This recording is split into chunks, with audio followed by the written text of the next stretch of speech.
Hi guys, welcome back to my YouTube channel. ఈరోజు మనం తోటకూర ఏ విధంగా వండుకోవాలో చూసేద్దాం, ఓకేనా. ఫస్ట్ ఆఫ్ ఆల్ ఏం లేదు, మనం తోటకూర ఉంటుంది కదా, నీట్గా కడిగేసుకొని వాటిని కట్ చేసుకోవాలన్నమాట చిన్న చిన్న పీసెస్గా. నేను ఇక్కడ చూపిస్తున్నాను కదా, ఈ విధంగా చిన్న చిన్న పీసెస్గా కట్ చేసుకొని మొత్తాన్ని మనం కడాయిలో పెట్టేసుకొని ఉడకబెట్టేసుకోవాలన్నమాట. ఒక 3-4 మినిట్స్ అయితే ఉడికేస్తుంది. ఉడకబెట్టేసిన తర్వాత వేరే ప్లేట్లోకి సర్వ్ చేసుకోవాలి.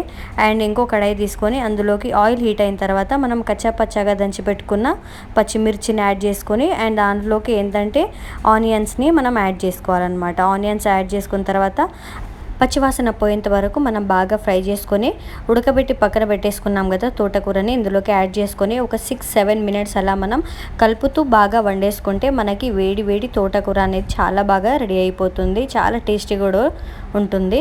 దీన్ని మనం వేడి వేడిగా రొట్టెల మీదకి తింటే చాలా బాగుంటుంది. కొంచెం కారం పొడి చల్లుకొని అన్నంలోకి తింటే కూడా చాలా బాగుంటుంది. ఈ వీడియో మీకు బాగా నచ్చిందని అనుకుంటున్నాను. వీడియో నచ్చితే like, share, comment and please do subscribe my channel.